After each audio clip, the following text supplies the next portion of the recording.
Welcome to another episode of Sips and Screams, where twin sister horror movie fanatics sip themed cocktails and discuss our favorites in the genre. Today we are discussing the original, the OG, A Nightmare on Elm Street, written and directed by Wes Craven. This one really started it all. It really created, dare I say, the horror movie villain of our dreams. Oh, yes. So we're very excited to really dig into this one. I'm Ashley, and joining me today, as always, is my twin sister, Allie. How are you doing, Al? Hey, Ash, I'm doing great. But yeah, very, very excited for this one. I mean, Freddy Krueger, who wouldn't be? Freddy Krueger, I feel like we're only on episode 3 and we're already on A Nightmare on Elm Street. So this is a big one. This is a big one for us. Really foundational in our childhood and kind of got us started watching horror movies. Okay, so you know what time it is. Killer cocktail time. Killer cocktail time. And what do we have today? This was your idea. This was my idea. Your punishment for me, I think. Yeah, it is. You know what, Ash? We're going to suffer through this one together. What are we having?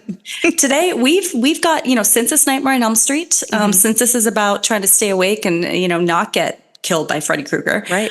We are having, never sleep again. We are having a coffee-themed cocktail today. And you know what's so trendy these days? Espresso martinis. So why not? It is. Everywhere I go, I see. Everywhere. It's always a girl or woman having their espresso martini. I think beginning of the meal, middle of the meal, end of the meal. Yeah. There's many variations of it as well. There are? Oh, okay. Yeah, there are. We have the original, I think, recipe today. We do have the original recipe. Yeah. Okay. All right. So what's in it? I got to shake mine a little more. Yeah, I'm going to shake it too. I don't know if you can hear it. I love that sound though. All right. In this espresso martini is 1 part vodka, 1 part Kahlua, and 1 part espresso, cold brew. Do with it what you will. Put that over ice and pour it into a fun cocktail glass. Wait, did you not put simple syrup in yours? I did not put simple syrup. Oh, okay. So mine has simple syrup. Well, so mine will be a little tastier, I think. Yeah, mine's going to be harsh. There is no sweetness yours in is going to burn. Okay. Well, maybe number 2, I'll put some simple syrup and then we can compare. Yeah, let's see. Okay, you ready? Yep, let's do this. I mean, the cocktail glasses are fun. I feel like mine's a weird color.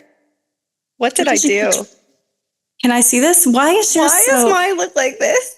Mine looks like sludge. So just so everyone listening knows, mine looks like tar. And mine looks like iced tea.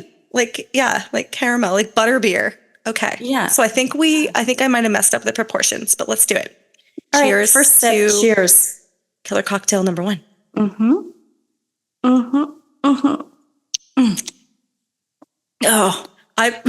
that's rough. I think I put too much simple syrup in. Mine's actually quite delicious. Oh, I realized that I don't really like Kahlua. The pain as it goes down.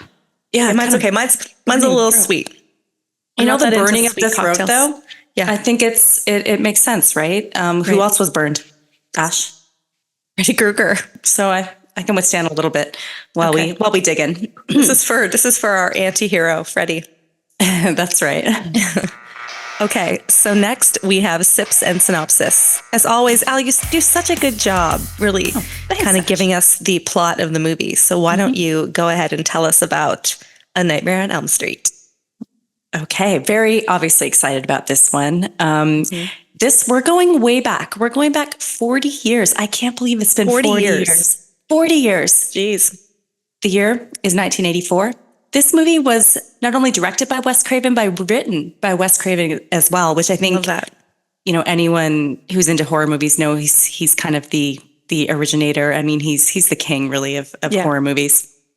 So he conceived of this entirely on his own. And it's a very original screenplay. I think anyone who's watched the movie kind of knows that. So at the core of this movie, again, it's about 4 teenagers who start to have these really creepy dreams with this really creepy character. We don't know his name at the beginning, but it starts out. We've got one of our characters, Tina.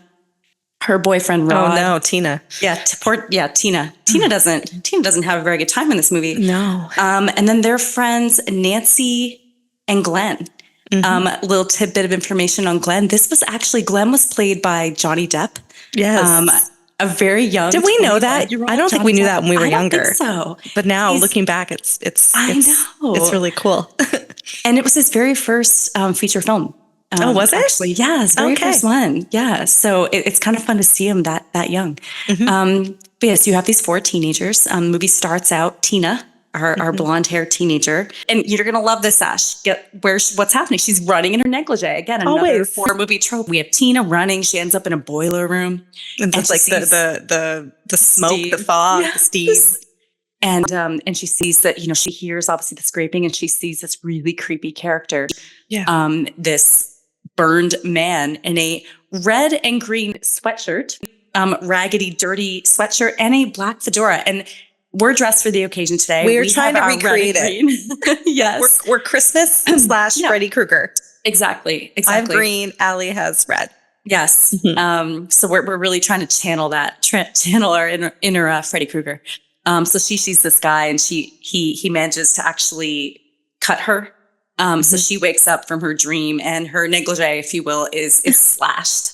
So that's kind of the very first time you see it. We not only see him, but we see his weapon of choice, which is this claw with, basically knives on it. Yeah. And you see from that what happens in your dream kind of carries over into real life. So that's kind of that first thing. So something is not right. Something is not normal there.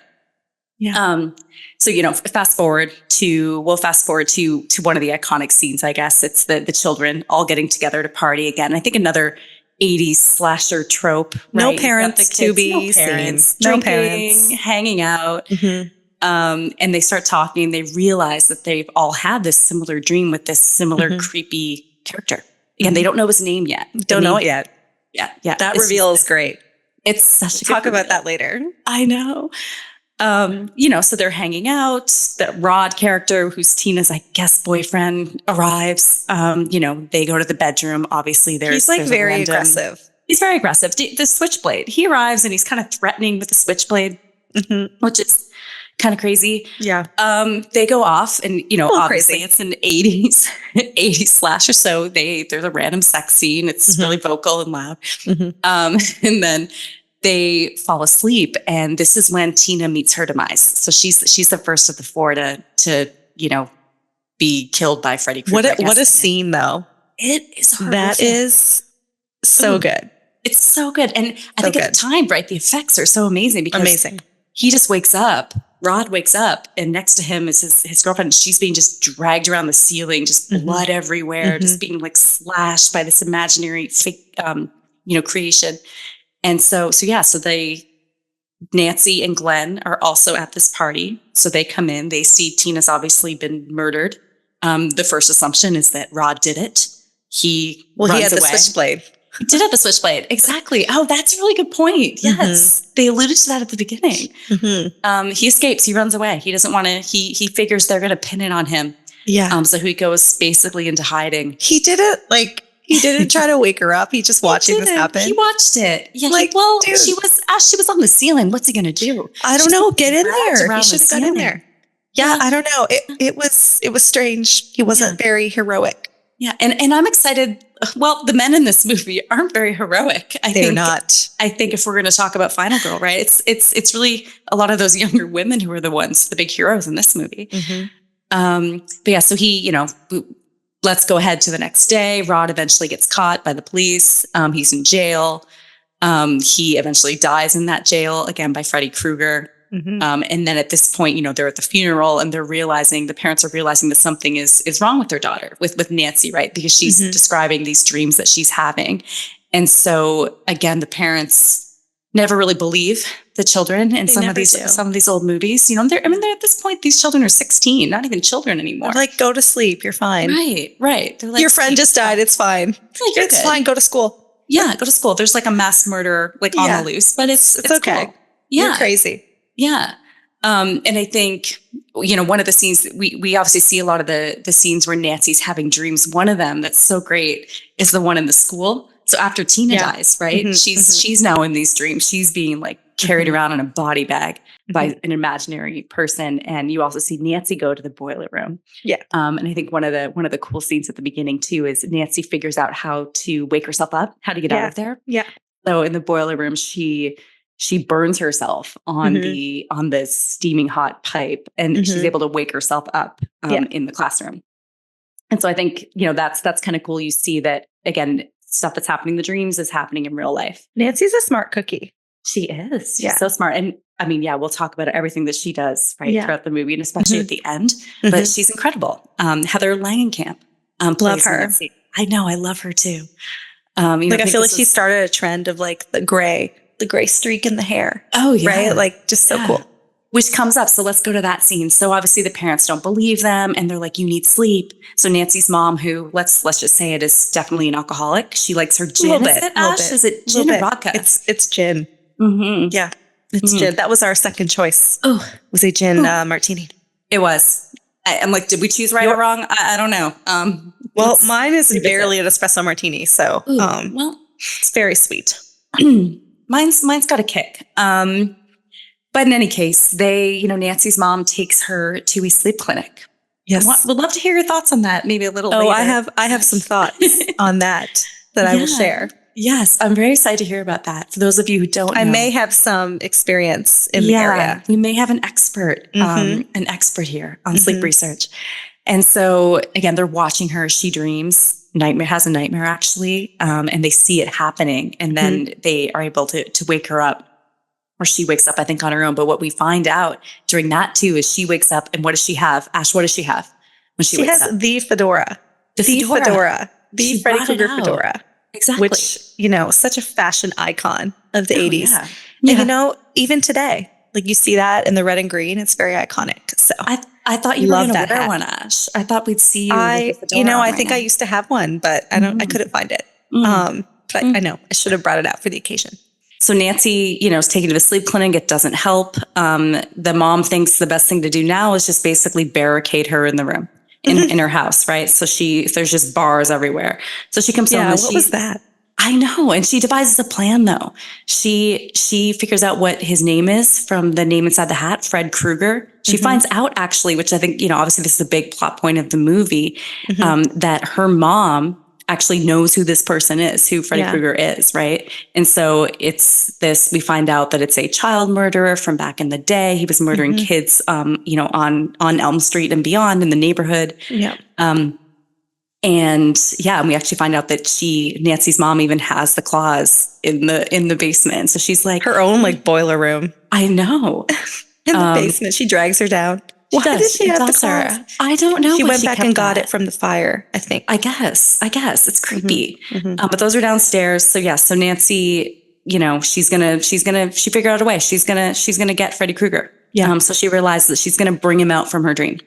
So she asks Glenn to help with this, to watch her fall asleep. Of course, Glenn falls asleep. Very unreliable, Glenn. I know. And she knows it too, I love her delivery though. It's like, don't fall asleep. Like that was such a thing in the 80s, you know? Yeah. Scaring every child, every teenager and child not to fall asleep. Yeah. And she tries to stay awake, but she's able to though, to be fair. Glenn, of course, he doesn't stay awake. He falls asleep. He meets his demise to Freddy Krueger as well. Yes. So Nancy's on her own. Nancy falls asleep. She sets an alarm. She is able to bring Freddy Krueger out. And with some very clever booby trapping of the house, she is able Again, with the booby trapping. I know. It's like that's a horror movie trope, I guess, Ash. Yeah. She's able to take him down. And then finally, the adults come in, but really Nancy has kind of already done it all. Yeah. But the very last person, just Freddie doesn't go out without taking one last person with him, which is Nancy's mom. Yeah. Yeah. We'll get into that later. Yeah, what a scene. We will. I know. Such a good scene.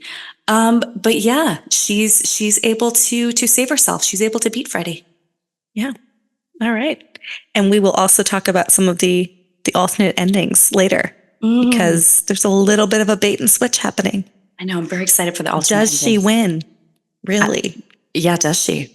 So the movie itself is supposed to take place, I think, in the Midwest. Ohio. Springfield, Ohio, I believe. Springfield, I think. Is it? Okay. I think it's Springfield. I think that's like The Simpsons. Oh, maybe. You're thinking of The Simpsons, Al. Am I? Springfield. Yes. Oh. But did you notice upon rewatch, I was dying laughing. So many palm trees. I mean, clearly this was filmed in LA. And they didn't even try to hide that. No, they didn't try to hide it at all. No. I'm like, sorry, there are no palm trees in Ohio. But in any case, a little movie magic. And I think, it was very much, we'll talk about that later, like the Halloween suburban, making suburbia scary. Right. That was such a thing. Yeah. I put Elm Street on the map too, Oh, I mean, it definitely put Elm Street on the map. So do you know the story? It was why it was called Elm Street. No, I don't. So that was where it was a street that JFK was assassinated on. That's why he called it Nightmare on Elm Street. Yeah. Brilliant. And another thing, did you know this was, loosely based on true events? I did. Yes. Because like Wes Craven wrote the screenplay and directed it. But I guess he had heard about these deaths.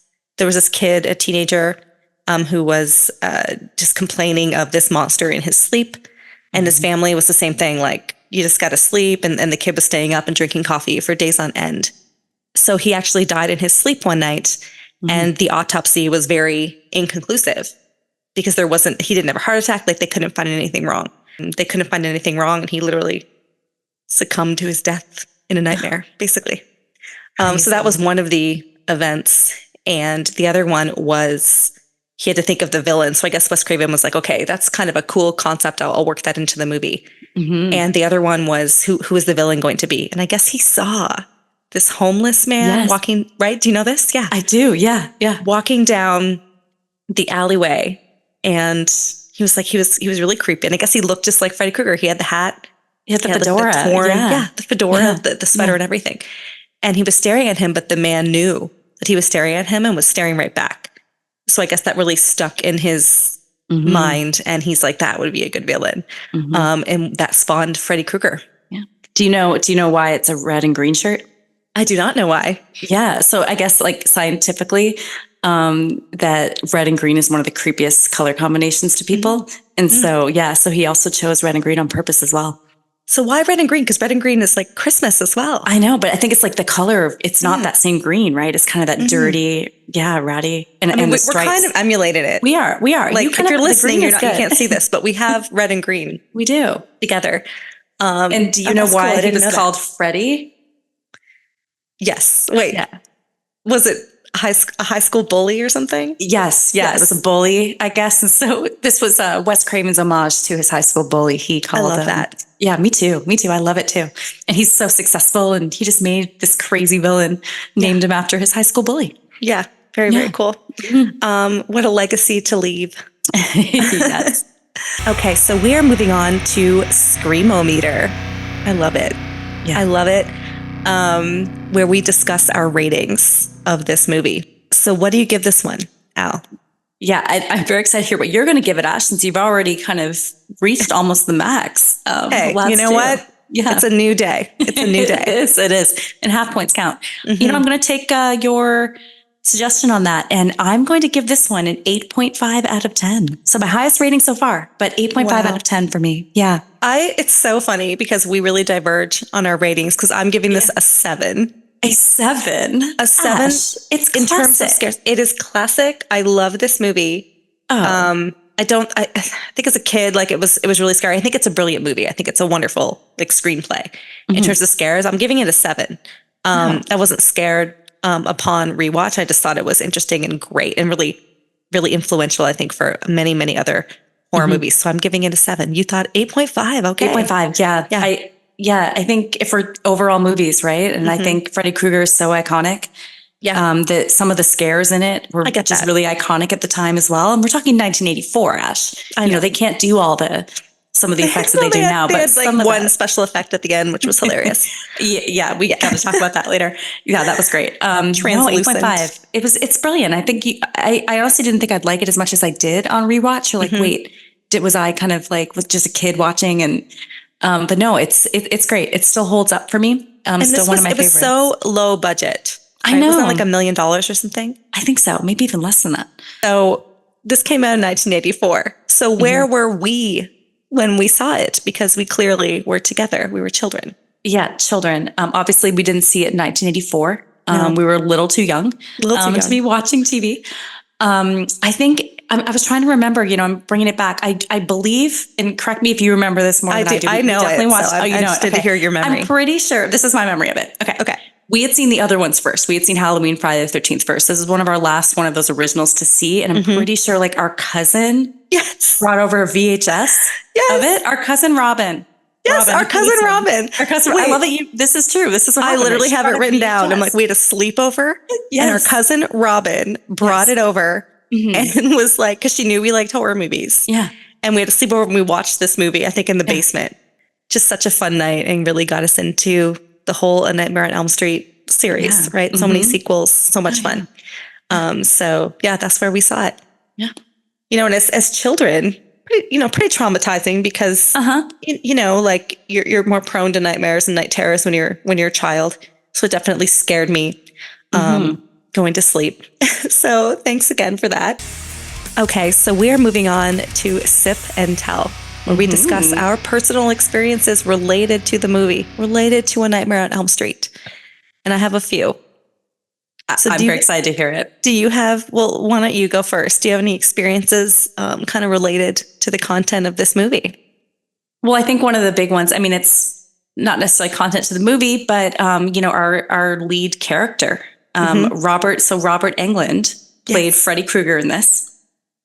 I'm going to have to say, he was always kind of one of my top people too. It's like, who would be your top celebrity to meet? It's always been kind of him because of Freddy Krueger. But I actually had the opportunity, I saw him once. I didn't get to meet him, but I actually saw him once at a movie theater in California. Yes, when I lived in California.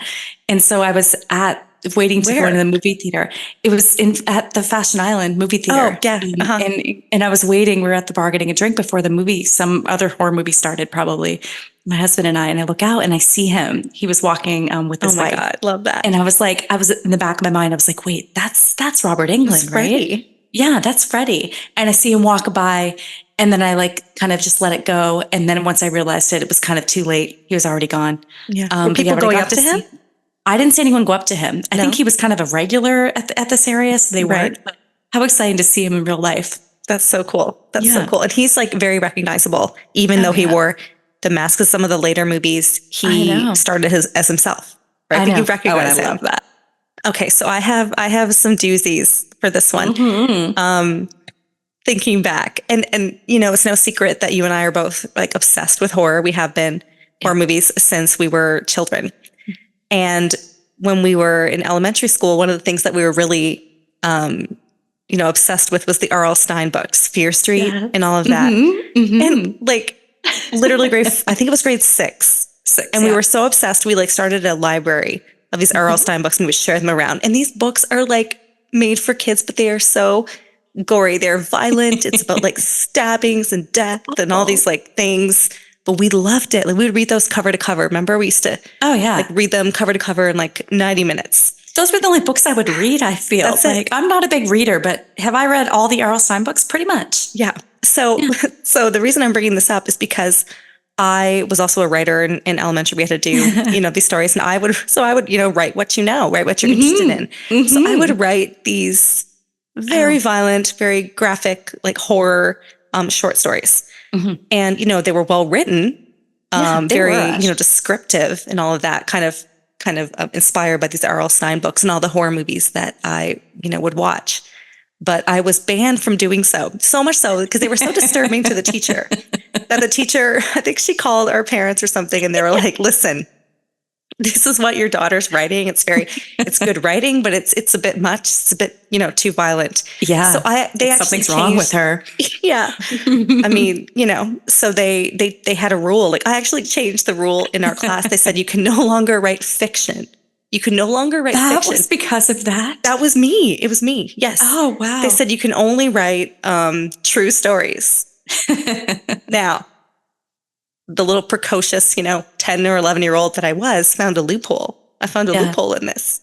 So I did suffer from some night terrors and nightmares around this same time. Around 3 or 4 nights a week, I would have these night terrors and I would be scared to fall asleep. I think I had a bit of insomnia too because I, was so scared of sleeping that I would stay up throughout the night. But then I had this recurring dream I mean, it's like such a cliche, but I had this recurring dream of this girl, and it was a long black hair and like a white dress, and it was always like in a graveyard, and she was following me around. And then there was these stories creepy, of me. Ash. That was my dream when I was like 11. So that was my loophole. I was like, okay, that's so smart. I wrote this story, and I think it was called like The Nightmare. And I said, well, it was my nightmare, so it's true. It's real. Yeah.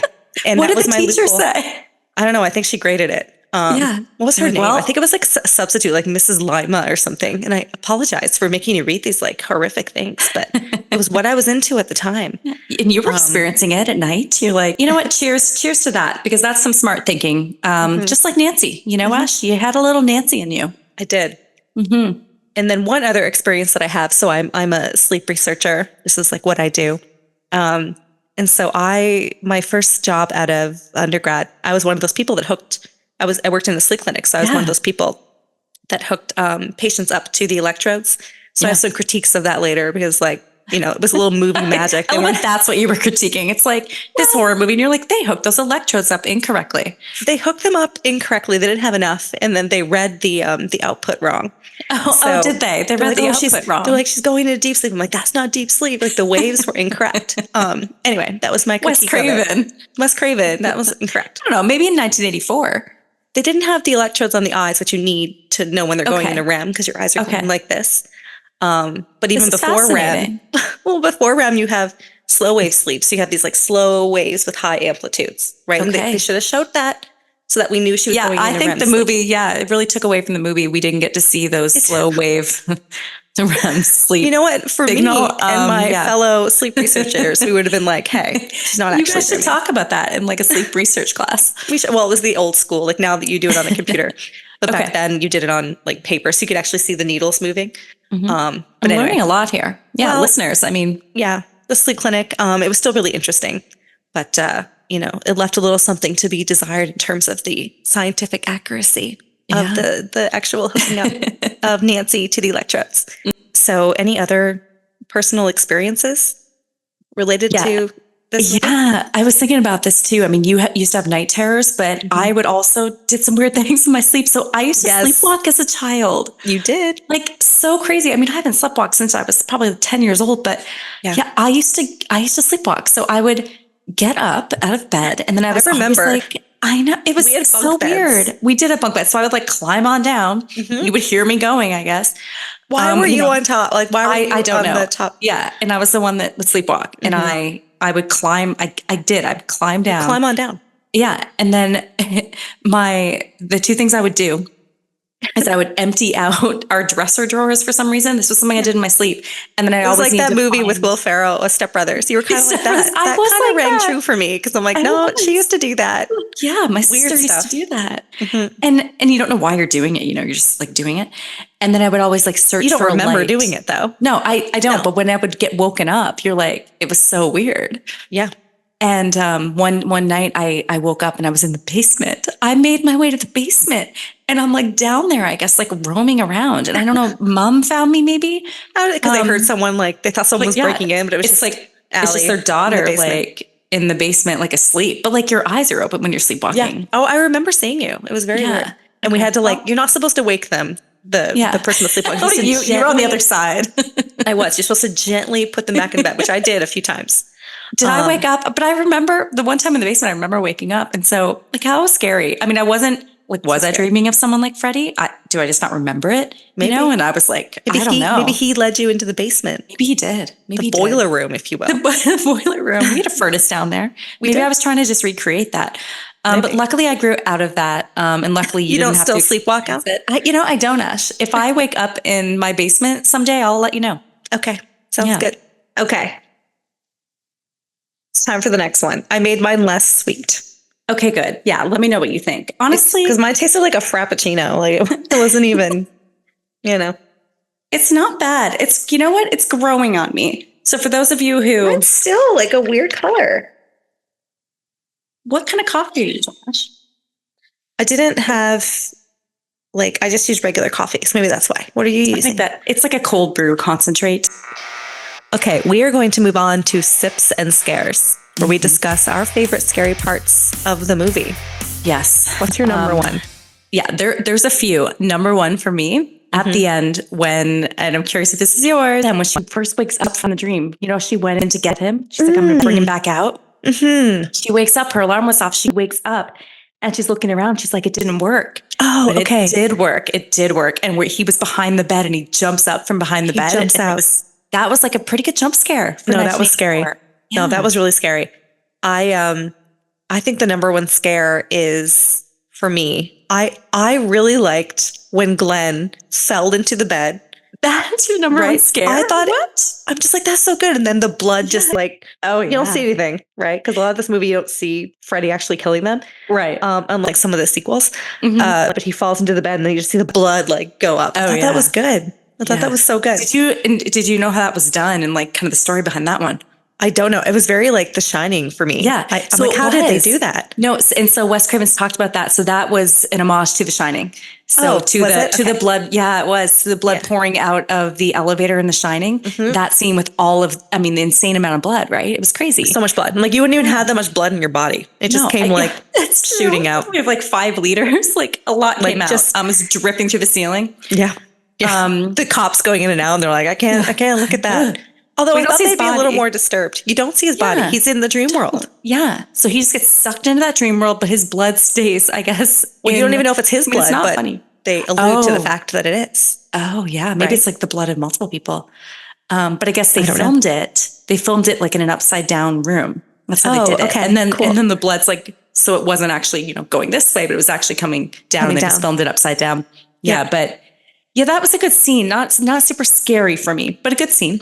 Yeah, I thought it was, I don't know, I'm just, because you kind of thought, I think they set it up, although the Heather Langenkamp, Nancy, she was just like kick-ass, like she was so outsmarting everyone. Yeah. She's like the best. She's like Jamie Lee Curtis. Like she's like, I know, her and Jamie Lee Curtis are like on par as, yeah, the best. And she was even like, I guess Jamie Lee Curtis was also young, but Nancy just like didn't take anything from anyone. Like she stood up to her parents. I thought she was such a good female hero of the movie. And her boyfriend, she didn't list. She was like, she would like call people out. She was so great. But she was smart because her parents were useless. Let's say that. All the parents were useless. But she was so good because she, like, when people didn't believe her, she's like, never mind. You know what I mean? I'm just going to do it on my own. Yeah, I got this. She was so good. What a good, what a great, protagonist and hero of the movie. Ash, I thought you were going to talk about the phone. No, I have that. No, I have it on my list. Okay. I really thought the phone was going to be it. So yes. Well, I have some questions about that. So when because Glenn, he dies or whatever, and he's just completely unreliable and falls asleep. And her phone rings, but I thought it was in the dream. So her phone rings but she's awake all of a sudden. This is like near the end of the movie. And then she pulls the phone out of the wall and it lands on the bed. And then she walks away and the phone rings. Yeah. So I'm like, clearly that's the dream, because how would this actually be happening? But I guess that was in the real world. And she picks up the phone, his like tongue comes out or whatever. That was disturbing. I didn't like that long tongue scene. Gross. And no one liked that. And watching that as a kid, you're like, ew. It was really gross. But like that was supposed to be real life. I thought it was a dream. I thought the same thing when I was watching it. What are your thoughts on that? No, I thought it was a dream too. But then she goes down and she's talking to the mother, and I thought that was all a dream. And the mom was acting weird out on the couch. She was, but I think she was just drunk, like she usually was. No, I'm with you. I totally thought it was a dream too. So that one kind of didn't make sense, right? Because why would that be happening in the real world? Because she hadn't yet like brought Freddy out. So yeah, that was and everything. There were some crossovers, right, with the blood and everything. So some things were happening in the real world. There were, but I thought it was like Inception. Are we supposed to think it's the real world, but it's actually still the dream? Oh, you know what I mean? Oh, maybe. So we can talk about ripoffs. So I'm like, well, that kind of. I thought about that too a little bit. Okay, we have to talk about the bathtub scene, Ash. Oh, I have that on. That's on my list. Okay. Well, yeah. So I love the bathtub scene when Nancy is in the bathtub and she's like all tired because she hasn't slept in days, and her mom's kind of like banging on the door, and then all of a sudden you kind of see her like kind of drift off, and then Freddy's claw comes out from the bathtub, which is the imagery of that was a little too sexual. Yeah, a little much. Liking, but it was still like a really cool, because she's like, very cool. You could tell she was asleep, and then her mom bangs on the door, and then she wakes up and the claw goes back down. So that was really good. And I loved the one, another type one where the claw has a really important part is when she's sleeping and the claw comes through. Because it's always like things change when they fell asleep. The claw comes through the wall, but it's basically like a curtain now, and the claw comes through. That was awesome. That was like that was scary. So good. And then her alarm goes off and she wakes up before it's able to get to her. But that was a good one too. And then I think one of my favorites is when she falls asleep in study hall, because it's like a normal thing. Like she's at school, again, very Halloween, I guess, because it's the high school. Like Halloween, yeah. But she's in there, she falls asleep, and then she sees Tina in the body bag, the see-through body bag. Yeah. It's like, Nancy, or whatever. Like, and then she goes out. It is like that. Yeah. Nancy. And then she goes out and like the body bag just being with Tina in it, the clear body bag, so you can like see everything in the blood. She's being dragged across the floor by nobody. Yeah. I thought that was really cool too. That's like a special effect for back in the day as well, I think. Yeah, that's a really good one. And when Tina dies, now Tina's in her dreams. These people, like, I thought that was interesting. So I think Freddy Krueger's using Tina as bait, right? Yeah. For Nancy to visit him in the boiler room. Let's talk about the dream scene in the classroom, because I noticed this on rewatch, and like obviously back in the first time you didn't know who this was, but the teacher, did you notice this? The teacher in that scene, who that was? Yes, it was a very young version. She was younger. Yeah. It was the older psychic woman in Insidious. Yes. Like one of the main characters. So good. I know. So good. Like obviously they didn't know that at the time, but so cool watching it. And you're like, oh, because she's such a horror, I think, icon now too, from being in the Insidious movies. So so if anyone on rewatched, see if you notice that. So she's the teacher who in study hall that, Nancy freaks out on or whatever, but it's great. In it for like 2 seconds. But it's so recognizable. So recognizable. She's still that same face, a lot younger, but that was great to see. Fantastic. And we'll get into this scene when we discuss alternate endings, but when you think everything's fine, like, so she defeats Freddy, Nancy defeats Freddy at the end with the booby traps and everything that she did. And then, they wake up and it's a brand new day and it's all sunny. And the mom's like, I'm going to quit drinking. And she's like, oh, it's all nice now. And her friends arrive. It's very like they're dream all alive. They're all alive. But the friends are all alive now. Everything's back to normal. And they get into the car and they're like, hey, bye, Mom. And then the car, the convertible top roof comes up, but it's red and green. Red and green. Red and green. And you're like, oh no. And they get locked in. And the mom's like, bye, like totally normal. And they're like, no, wait. And like Freddy's driving the car now, it looks like. And then they have the two girls playing jump rope. Like 1, 2, Freddy's coming for you. That is scary, right? Yeah, that like haunted our childhood. The 1, 2, Freddy's coming for you. So when the kids are doing the jump rope, I thought that was also, it's a good like horror scene. But that was so good. No, while we're on the topic, right? The nursery rhyme, I love it too. It's such a kind of, every movie should have one of these, right? You kind of sing it after you watch it, but there's some theories. Every movie should have a nursery rhyme. I think, something that like sing. You're like, Michael Myers. Okay. Yeah. Well, Halloween doesn't. You're right, but Halloween has that. Dun, dun, dun, dun, dun, dun, dun. I think this soundtrack was better. Yeah, it was so good because they played the music every time like Freddy was coming. It was a dream. I'm gonna play it. So good. It's gonna be my Halloween soundtrack this year. Maybe I always you play need Halloween. To find it and play it. It's so good. Okay, no, let's talk about the nursery rhyme though, because there's some theories on this that this was like a ghost. These are like the children that Freddy killed back when he was like a child murderer. And so what we're seeing is like back in the day kids, and they are kind of dressed old school. No, that's true. That's true. Yeah. Yeah. So 1, 2, Freddy's coming for you. Yeah. So it's like Freddy's coming for you in the real world. He was gonna. Well, later movies, it's unclear, right? He was like a child molester, but he was a This one, he was a murderer in this one, but which is worse? Like they're both like horrible. Wes Craven changed that on purpose, so he originally did want it to be the child molester, but I guess there was a child molester on the loose in California. So murderer, right. I mean, later they backtracked on that. They did backtrack on that. They gave him a whole new backstory. Ooh, in the remake, not good. So I will say this: another scene. So Nancy is. Very smart, does all these booby traps, like Home Alone, basically, and traps Freddy, and then traps him in the basement, and then he comes up, which was, a lot of other horror movies have done that, sets him on fire, and then he's coming up the stairs. But then it ends when her father finally comes over and, like, believes his daughter. She's, like, banging on the door, being like, Dad, come help me. And he's like, okay. Meanwhile, all these teenagers are dying and the parents are just like, I don't know, like what's going on with my kids? It can't be like something I did 20 years ago to cause this. No, what could it be? We can't believe them. And they're like seeing it with their own eyes. Anyway, I digress. So when she goes upstairs and she goes in the room, she thinks she defeated Freddy, but on fire Freddy is on top of the mother. Yeah. Killing her or whatever, taking her down with him. And then, did you notice this? And then they like sink into the dream world. And then Nancy and the father are like, oh, well. Yeah. They're like, just like walk away. Like there's no reaction to the mom dying. Well, okay. The father is estranged, right? So they're divorced. So I guess he doesn't seem to care. Wait, they are divorced? Okay. Yeah, they're definitely divorced. He doesn't live at the house. Hence the drinking. Yeah. The craziest, copious amounts of drinking. The hidden bottles everywhere. Yeah. She was just Nancy didn't have a great relationship with her mother, you know? She called her mother all the time. Her mother slapped her across the face. Slap her, yes. Those 80s movies. The slapping of the children. Yeah. No, I agree. They just kind of moved on from that relatively quickly. Right away. Yeah. Yeah. Like, oh, well, that's a sacrifice. But the timing on all of that at the end, right? And I don't know if you want to talk about this now or later, but the timing of it all when, it's midnight and then and then Glenn dies like 10 minutes later. Yeah. And then like, she's like telling her father to come get her at 12:30. So in 20 minutes from when Glenn died and when she wakes up and brings Freddie into the real world, Nancy manages to like MacGyver that entire house. Like she booby traps the entire thing. Like we're talking. And she learned it that day. Like she learned how to do this that day. She's smart. She really picked it up.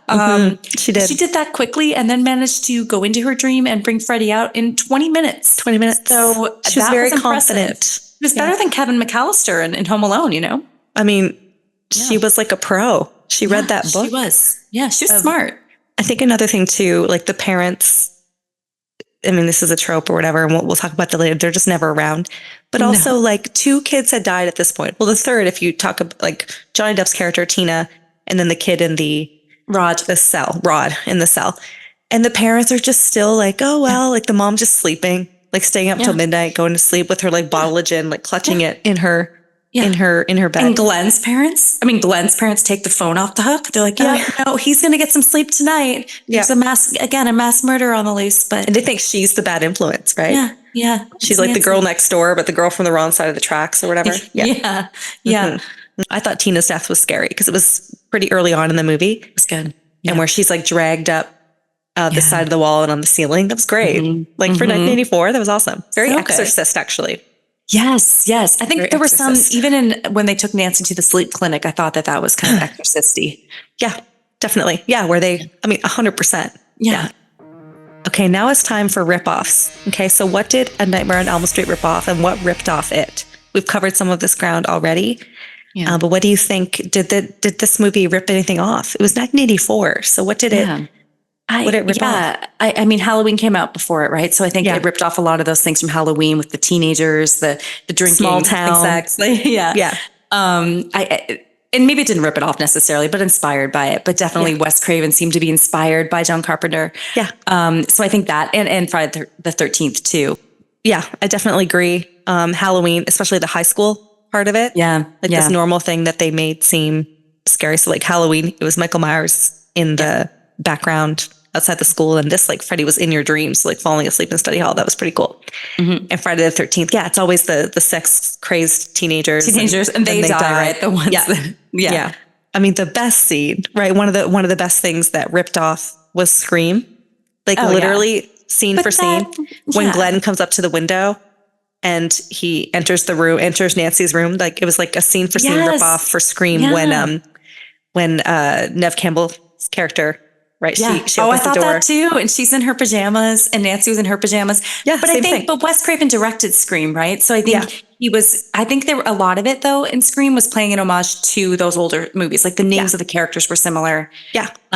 Wes Craven was even in Scream wearing as the janitor, wearing the Freddy outfit. So yeah. But I loved it watching it back. I'm like, oh, that's so good. It was like the exact same thing. I also think, one of the big scenes that ripped off Poltergeist. This Poltergeist came out in 1982. Yeah. Right. So the part where she's running up the stairs and falling into the stairs. Oh yeah. That was Poltergeist did that. Yeah. Completely Poltergeist. Yeah. I like that scene a lot too. That was so good. I guess it was like pancake batter. Did you hear about that? It was pancake batter. And so she's actually falling into it. I mean, that wasn't a special effect. Like Nancy or I don't Heather think they had Langenkamp. special effects. Yeah. No, she's going up those stairs and falling into it. And it was really cool. And I love how they made the dreams, these things that we experience. Like we experience that, like walking through, like you can't run in your dream. Your arms just a flailing. Yeah, arms a flailing. Yeah. I don't think I'm in like negligees in like my dreams. So I think another thing that ripped off Nightmare on Elm Street, the caffeine and the caffeine pills. Oh, are we going to talk about? Oh, we're going to talk about this. We are going to talk about. I'm so excited. I'm so scared. Saved by the Bell right now. Is that that's right? Is that Jessie Spano. Okay. Because Jessie Spano was popping those caffeine pills. She was so scared. She was never going to get into Stanford. Yeah. So confused. Very similar to Nancy drinking the copious amounts of coffee and popping those pills. And I literally like laughed out loud rewatching it because I'm like, this is basically Jessie Spano. So what about It? Right. So It came out in 86. Yeah. Right. The book, not the movie. The movie was made way, way later. But in terms of, it's like Freddy Krueger was coming into your dreams, but there's that whole thing. If you don't give it your energy, then it doesn't exist. And that's the whole point of It. Right. Because at the end, she says like, I'm not giving you my energy. Like you're not real. And then Freddy dissipates into that weird, right, translucent thing and disappears. Yeah. But It is kind of similar because that's how they defeat It, the clown at the end, Pennywise, because they say like, you're not real, you're small. And then he like in the movie and in the book as well, he like shrivels up. So I thought that maybe that was also kind of ripped off. I didn't even think of that. Yeah, I didn't even think of that. I mean, and I guess in that, I know. And you have and then Wes Craven paid homage to Stephen King's Shining, right? So I think there's a lot of parallels there. I didn't even think of that, Ash. Listen, everybody is inspired by everybody else. So I think, and I don't know, like the 80s were just the best for slasher horror. Yeah. I mean, that gave us They invented the genre, right? I mean, the late 70s, 80s, it invented it. Yeah. It's brilliant. I love that we can go back and watch these and still enjoy it. And they're still good. Like, it's just a good movie. They are still good. It's a great movie. We're watching it, we're like, no, like, this is scary. Yeah. And they kind of set the tone. And hence my 8.5, which is why I think your 7's a little low, Ash. It's a little low. I will accept that criticism. I do think the soundtrack of this one, too, kind of added to the eeriness and was just as good, if not better, than Halloween. Like, I think it was so good. So good. Yeah. Okay, it's that time again. We're going to talk about alternate endings. Do you know how many there were? Oh, I don't. I'm going to let you dive in there, Ash. Okay. I know there's more than one. But I want to hear all about it. So there were 3 alternate endings in this one. 3. And I'll tell you, the one that we saw in the original, that's the only one that matters. That's the best one. Yeah. They are such subtle differences. So the ending that we saw was they wake up, the mom's alive. She's like, I'm going to quit drinking, honey. Yeah. Like she's just like a whole new woman. Yeah. It's all bright and sunny. It's in Springwood, Ohio, with the palm trees, of course. Yeah. Palm trees in Ohio. Yeah. And then she meets her friends who had all died and they're all alive in the car. And she goes out and gets in. They're like, bye, Mom. They're going to school. And then she's like, bye. And the cover goes up and it's the Freddy Krueger colors and Freddy's controlling the car. And you see the girls 1, 2, Freddy's coming for you. And then the mom gets pulled into the house. I know. Which was like so fake. So bad. And Wes Craven didn't like that. Right. So he talked about that in the documentary. He was not a fan of that. I mean, it's just like a dummy getting pulled in. It clearly looks like a dummy too. It doesn't look for real. Sure. It looks, it's really bad. Crazy. So that's the one, that's the ending, the official ending. And then the other one, they go out and they just drive off. There's no Freddy Krueger. Oh, it's like happy coming up over. They drive off and then the mom is just kind of like, bye, bye. Everything looks normal. And then she gets pulled in. That's the second ending. Oh, okay. And then the third ending is just a little slight variation of that. The kids drive off and the mom is just staring and then she sees the kids like 1, 2, Freddy's coming for you. And she kind of looks forlorn. Because they're like old-timey kids, I think. And then it just ends. Like ghosts. Oh. So very, very subtle kind of 3 endings. I think the one that they went with was the scariest one, right? And really left you. I mean, I guess it was fake with the mom getting pulled through the door, but like it was you're like, oh, are we still in the dream world? Right? Because it felt very dreamlike. And that's what I think. So what do you think on that? I mean, obviously when you watch it the first time, we know there's sequels and we'll talk about those. But I think, you could think that that's a dream or you could think that that's real. Like what, I think there's a lot of people that think that was the dream and Freddie tricked her and she's still in a dream. Yeah, I think it's a dream. Yeah, because I think everything so about too. it felt dreamlike. Yeah. It was like too bright. Everything was like Yeah. too happy. And Right. then, he tricked her. Yeah. I think 100% that's what it was. Okay, now it's time for the villain. Mm-hmm. Okay, who was the villain of this movie? Yeah, and I think I want to preface this with that we try to go outside the box with the villain. So obviously Freddy Krueger, you could say, was the villain, but I think we want to really think outside the box. So I think the villain is the parents. Yes. Yeah, I have that written down in like capital letters. Definitely the parents. They really did their kids wrong, right? Vigilante justice, I guess, and they killed him, but then they're reaping the consequences of that all these years later, and they're not listening to their children. So definitely the parents, and all the parents just have issues. They do. They're just drinking alcoholics, a lot and popping pills, abusive. And things like that. So abusive, yeah. I mean, because of the trauma. So I have a question about when they killed Freddy Krueger. So were they? So they were just like young parents, like the kids that are teenagers now were just like little kids. Like it's very confusing, the timeline. Yeah, I think their kids were little kids, but like obviously their kids didn't die because they're now teenagers. So now I think they changed that later. The rest of them. Like in some of the sequels, I think it was like Freddy Krueger molested their kids or something.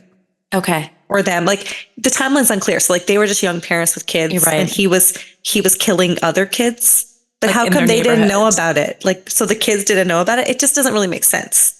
It's so true. Yeah. Yeah. It's not like they moved towns. That went. Yeah, you're right. They would have known like their friend from school wouldn't show up one day, would have been killed by. And they just had the one school. Yeah. So that doesn't make sense. Wes Craven.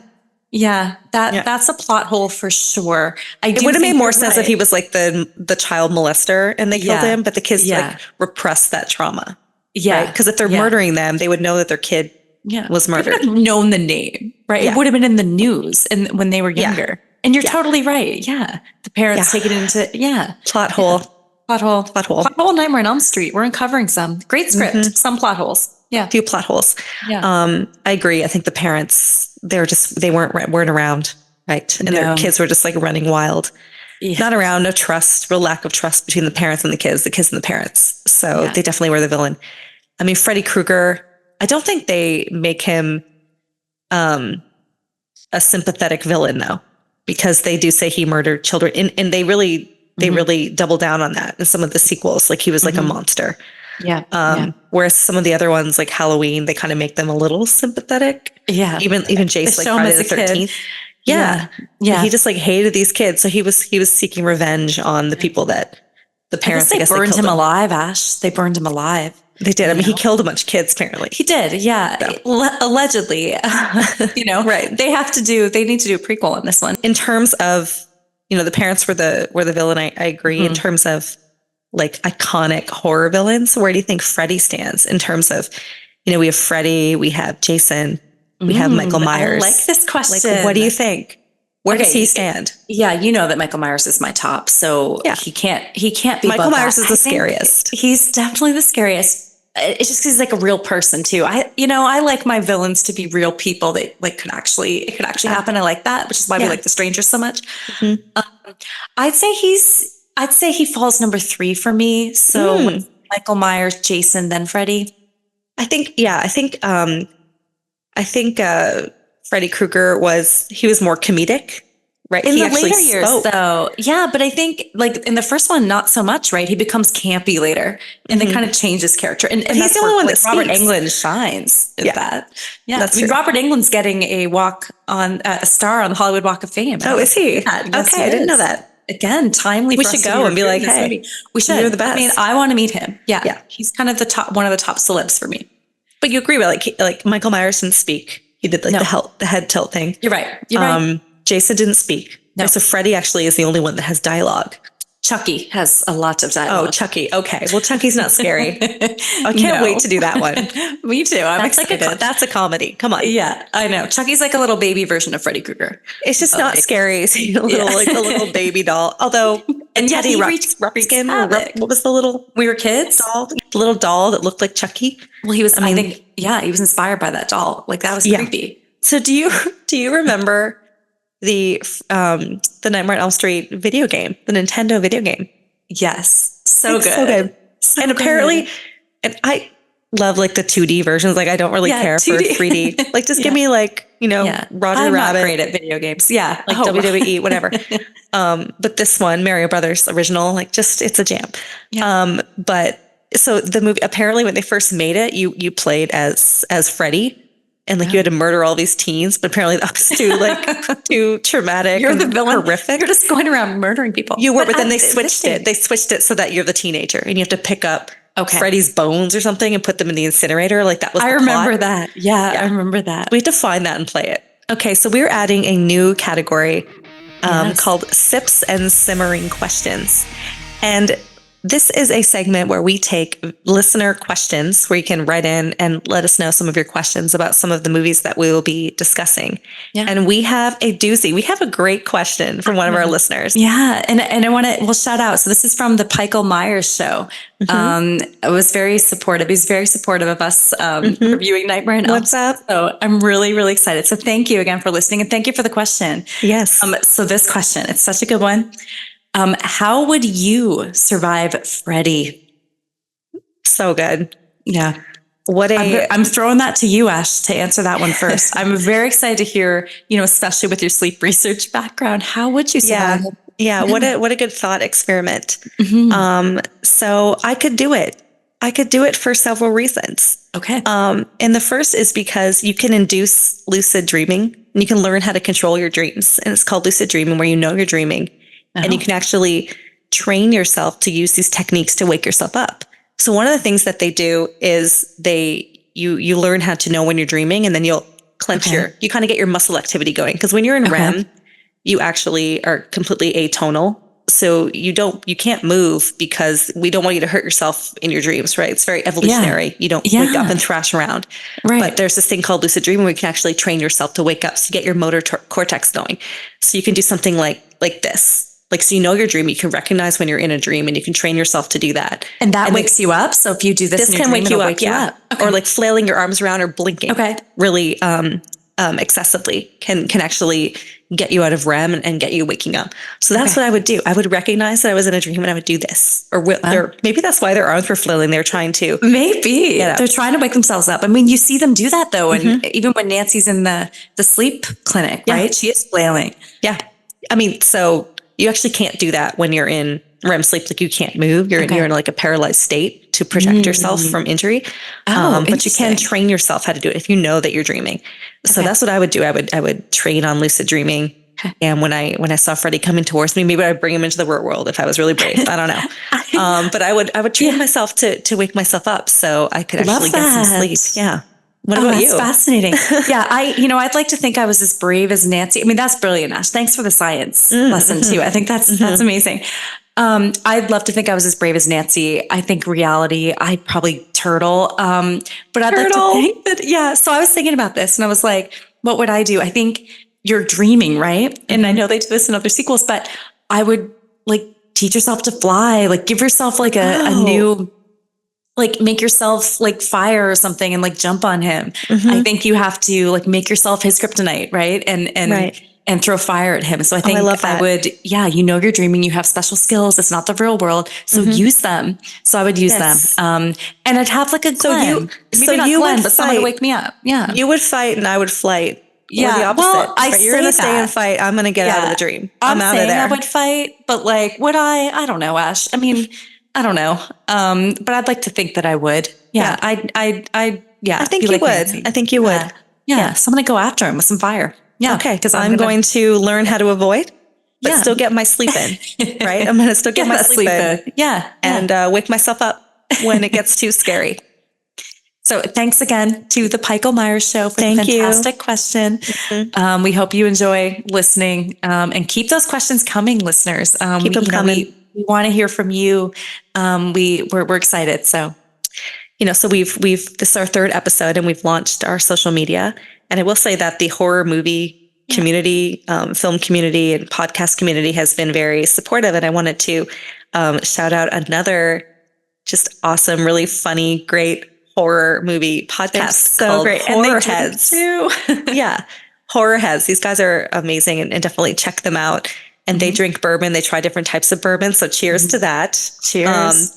We'll have to get some bourbon. We had some whiskey on our first episode. We did. We'll get some bourbon. And I think we'll do a crossover at some point. Yeah. And have them on our show, or we'll go on theirs, and definitely check them out, Horror Heads, on wherever you find your podcasts. And in terms of social media, where you can find us, we're on Instagram, Sips and Screams Pod. Follow us, message us. We'd love to hear from you. And we are on YouTube as well, Apple, Spotify, Amazon, wherever you find your podcasts. All right, so our last segment today is Sips and Sequels. And this one, is it spoiled, the fact that they've had many, many, many sequels to A Nightmare on Elm Street? Yeah, they took this to the extreme. I mean, I think they're still making them. They are. They rebooted the whole thing. They had a television series. I know. But I think in terms of, we've seen the sequels, right? Freddy lives on in the dreams, and there are so many other sequels. But which one's your favorite? Oh, I mean, Dream Warriors, number 3. Yeah, and that's the only other one, apart from Wes Craven's New Nightmare, that has Nancy in it, right? That has the Heather Langenkamp character in it. Unfortunately, and Patricia Arquette, a younger Patricia Arquette. Yes. She's like the other hero. Yes. Oh, she's so good. That one's amazing because, it's all these kids and they can't sleep and they're in, and they do. That's what I mentioned this earlier. They develop they learn how to get these unique skills in their dreams. So that one's brilliant. Right. Nancy's in that one.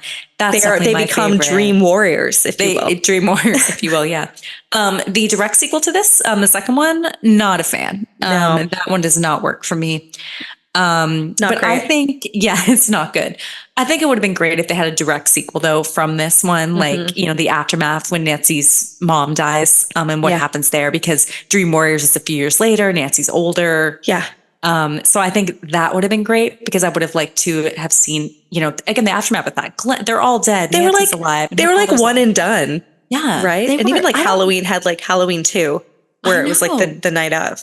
Yeah. But this one took it in a different direction. I will say, I love Dream Warriors. Like, that is just as good, if not better. Yeah, right? Than the original. It's so good. Yeah, it's so good. The most memorable death is the one where he falls from the sky and lands on the bed of nails, and you just see his that effect was great. And you just see like the blood coming out through the nails on the bed. Like, I still think about that. Like, that was so good. Yeah.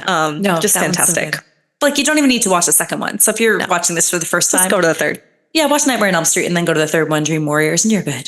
You're good. Yeah. They introduce another female protagonist who's also awesome. And that's what this series did really well. A lot of the boys and men died, right? And they weren't very smart. And a lot of horror movies. I guess, that's so true. Those are some tropes, some cliches. This is the final girls, though. Yeah. And then the Wes Craven's New Nightmare. Right, where they're love that one so much. Very meta, right? So they come out of it, and like Robert Englund has been haunted by Freddy his whole life. Yes. Right? He's drawing him. Yeah, and she plays herself. Nancy plays like the actress playing her. She plays herself.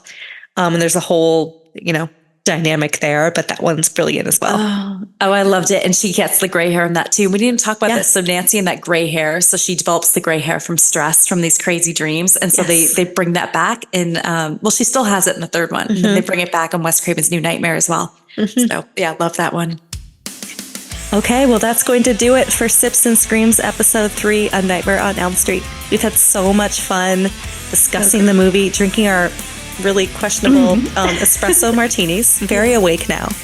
And thank you so much for joining us and listening today. And we hope to see you next time when we sip more themed cocktails and discuss our favorites in the horror movie genre. Cheers. Cheers.